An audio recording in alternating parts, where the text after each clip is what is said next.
friends. This is James and Kara, and we are Kerouac's Cruising. We are taking you on a journey, traveling the country with our dogs and finding remote places where the dogs and us can roam free and play while we discuss life's growths, beauty, and some struggles along the way. We recommend pairing our episodes with our blog at kerouacscruising.com, where we organize accurate information in an easy-to-follow format, removing all of the conversational goodies. The link for this episode's blog post is in the show notes. We encourage you to join the conversation by commenting where you listen, engaging with us on Facebook or Instagram at Kerouac's Cruising, or email us at join@kerouacscruising.com. In the meantime, thanks for tuning in. Sit back and enjoy the journey.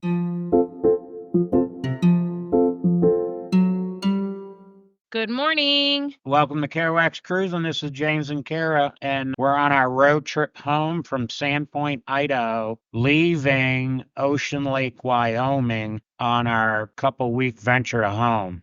We packed up pretty early and hit the road. Yeah, we're up before sunrise. We're trying to get to Bullhead City to see our friend and look at a truck in Lake Havasu, Arizona. So we got up pretty early. We really didn't plan the way we were going. We were going to go through the North Rim and go home that way. Yeah, now we're going south through Las Vegas, ending up in Bullhead City. So we didn't really have time to plan, but we did find a spot that we're going to camp. And on the way there, we seen some incredible views. So we left Ocean Lake, Wyoming, heading south, and our end game was Vernal, Utah. So we got to the 80 from Ocean Lake from the Highway 28, and we took Highway 191, and we picked that up at Rock Springs. And we drove 191, I don't remember how many miles it is, but it was through Flaming Gorge, and it was unbelievable ride. And when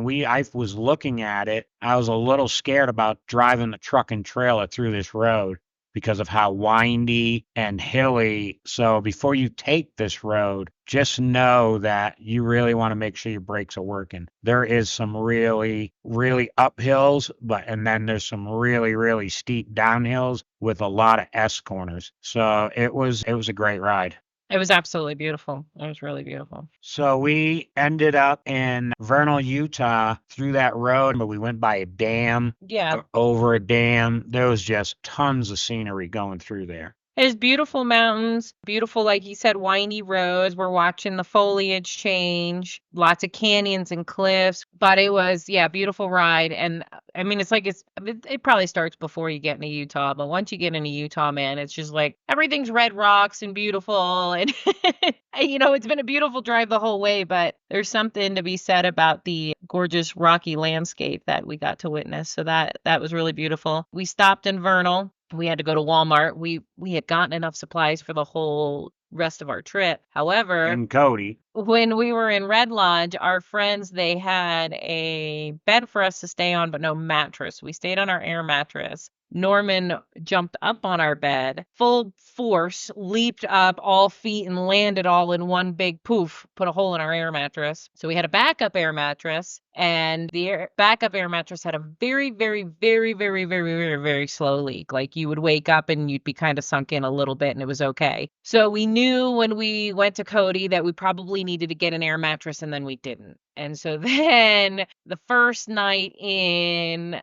Ocean Lake, we sunk in pretty good into the air mattress, but it wasn't awful. The second night in Ocean Lake, it was like 30 minutes and we were just sleeping on the back of the truck. We grabbed another blanket out to try to cushion as much as we could, but there was no cushion. It was pretty miserable. So we stopped in Vernal at the Walmart there and grabbed an air mattress. And Vernal pretty much has anything you could possibly need. That's definitely a spot that's a one-stop shop. You could restock up on groceries, do laundry, whatever you possibly could need. It was a big town. Pretty big town. And driving through there, like James said, we changed our plans, and so now we're kind of on a quicker timeline than we dreamed of.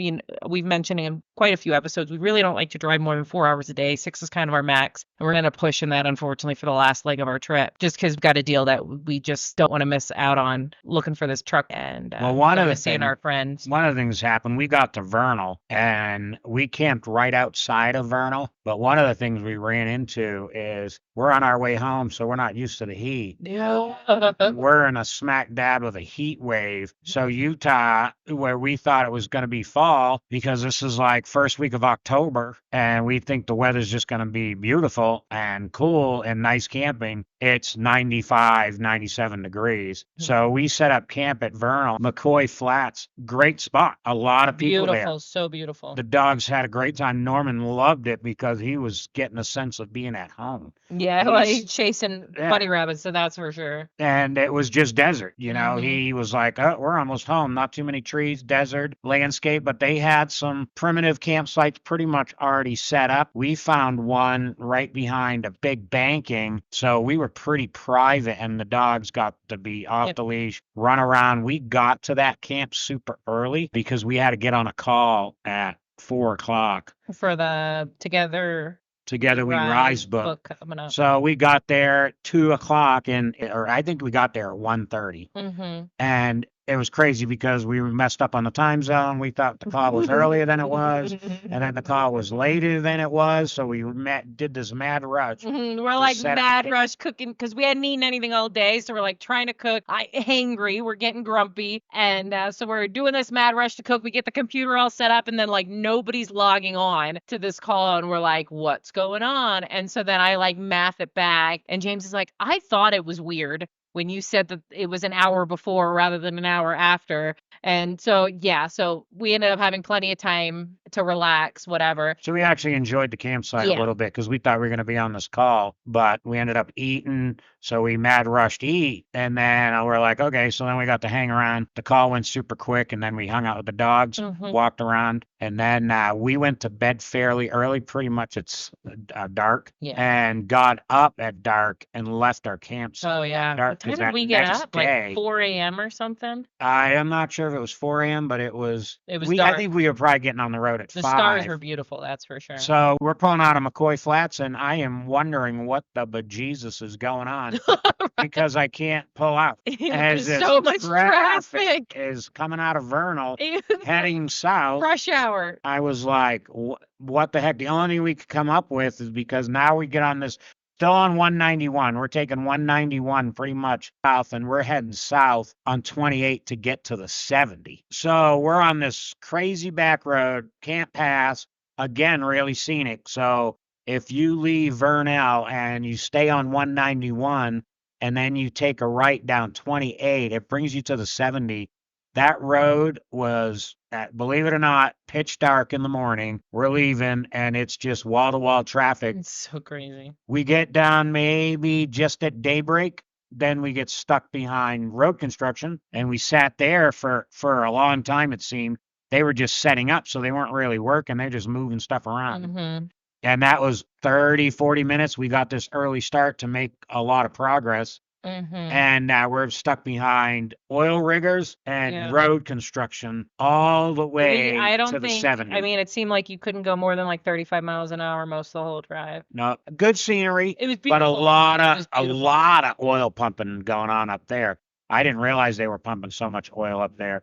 Trucker after trucker, and that's all you seen was oil pumps. Yeah, and it just kind of tags on to the reason why you want to give yourself more time than you think you need, because when you Google how long it takes you to get to a destination or whatever you use, iMaps, whatever it is, it's not going to include all of those delays. So giving yourself extra time, more time than you need, really takes the stress out of your travel plans, especially if you're like us, you're getting to your destination and you still have to set up camp once you get there. You kind of need daylight. In the fall months, your days are getting shorter. Every day is just a little bit shorter than the day before. So you really want to make sure you give yourself more than enough time to be able to take advantage of not being stressed out when those unexpected delays came. It literally seemed like the first half of the drive, it was nothing but either stopped in construction traffic or just being slow behind these big rigs until we got on the major highway. We got on the 70, so it was slow going. You know, I thought we would have made a lot better time, but we got on the 70 and we cruised the 70 to the 15. If you know what the 15 is, it's coming out of Salt Lake City. And Salt Lake City all the way to Los Angeles, right? That's where it would take you. Yeah.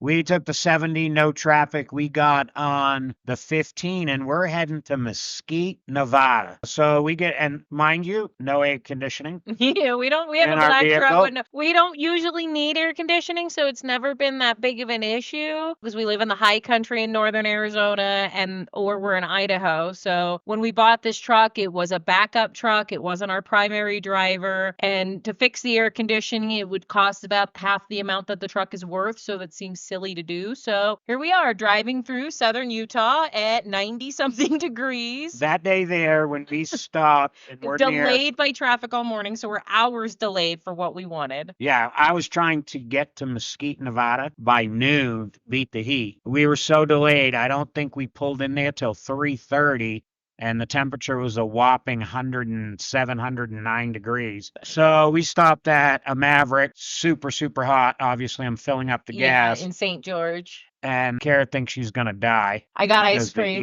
heat. Or a slushy. I usually don't get those sugary drinks, but I definitely treated myself to a slushy. The dogs needed water. We watered the dogs, helped them cool off. It was miserable for the whole lot of us. That day, this day here driving got really bad by the time we hit St. George. Mm-hmm. Yeah, and then the last stretch from St. George to Mesquite was really rough. But that stretch between St. George and Mesquite is absolutely beautiful. What is it, the Virgin River Gorge? Virgin River What a Gorge. beautiful drive. So that's primarily in Arizona, and you're just driving through just the very northwest corner of Arizona, like the very little tip of that portion of the state. And how flippin' beautiful. I didn't even know that was there. And usually, this is October, so you would have thought we would have had wonderful weather, but it Yeah. was super hot. So it's not even like you wanted to get out, but when you were looking at the water and the cliffs, it seemed like a place that you'd want to pull over and go hiking. Yeah. We were extremely hot and we were just trying to get to Mesquite. We had booked a room, dog friendly, in Mesquite because we could not camp in that. I couldn't camp in that kind of temperature. It's not pleasurable. It's not pleasurable, and we don't have an AC for the car, but we don't have an AC for the tent. It was just we weren't camping. Plus, it's nice after we've been so many, like, again, we have the solar shower and that's great and wonderful. It's definitely better than nothing, but it's nice to have a really good shower, be able to scrub your hair and stuff like that. It's enjoyable to really just be able to unwind in a hotel room. And the dogs enjoyed it. They liked having the nice big comfy beds. No, what they liked is the air conditioning. Yeah, that too. And this hotel, I think it was called Virgin. Yeah, Virgin River Hotel and Casino. Yeah, our Virgin River Hotel. And big parking lot for our trailer and truck in the back. Mm-hmm. They had a big area for the dogs. And when I talk dog friendly, if you're looking for your dog to have a dog date, this is the place. Yeah, it was like the Because- whole building. They have a building designated for the dogs. 2-story building, all dogs.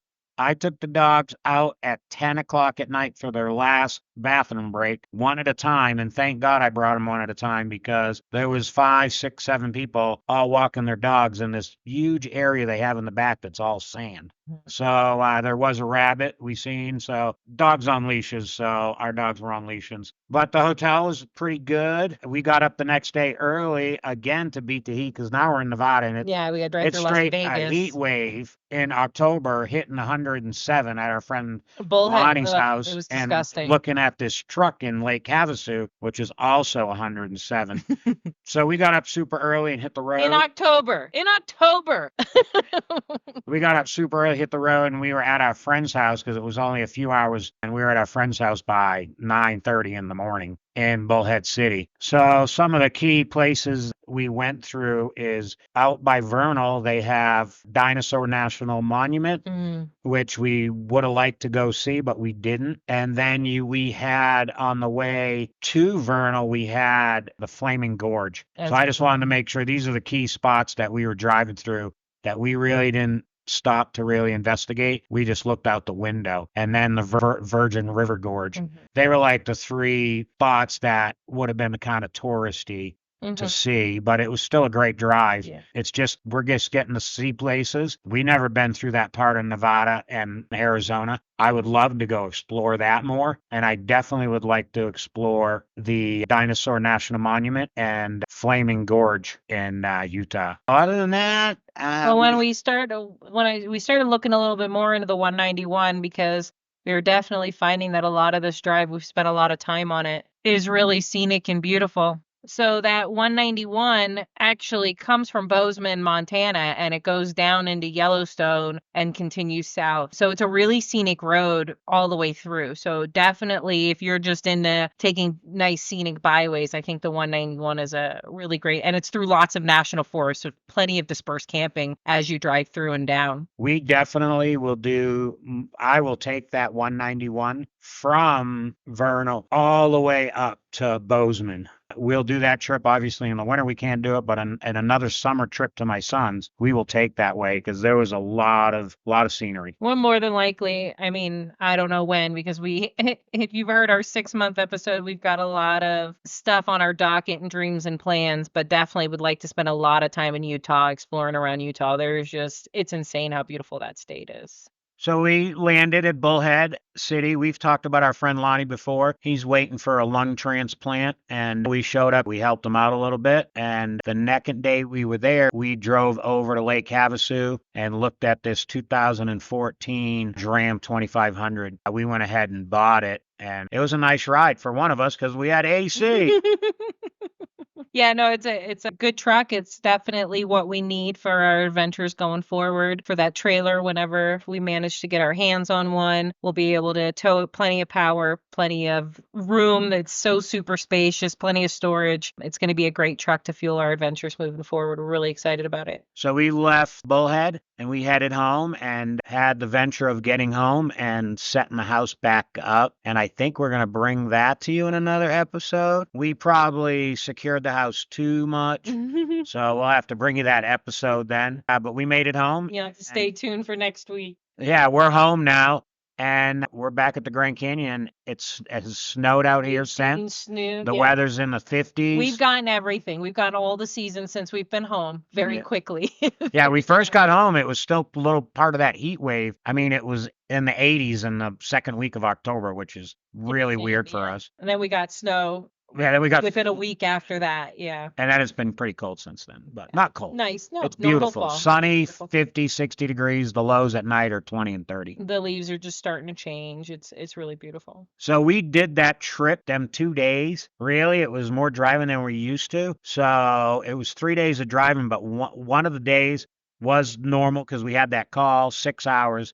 The second day was 8 hours solid. It was a long day on the road. Until Mesquite it was 8 hours on Google, but it took us. It was a long day. It was a long day. I would say we left at 4, maybe 5. 4:30, I think 4:30, it was. Yeah, and then we didn't get in until 3:30. But I think we had a time zone change in between there.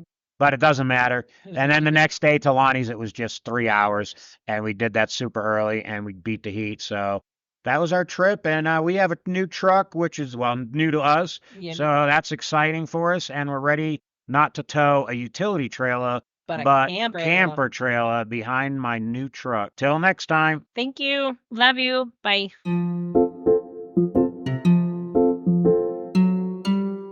Thanks for tuning in to Kerouac's Cruising. We're thrilled to have you with us. We had a blast recording this episode and hope you enjoyed our adventures as much as we enjoyed sharing them. For more amazing pictures and stories, visit our website and blog at kerouacscruising.com.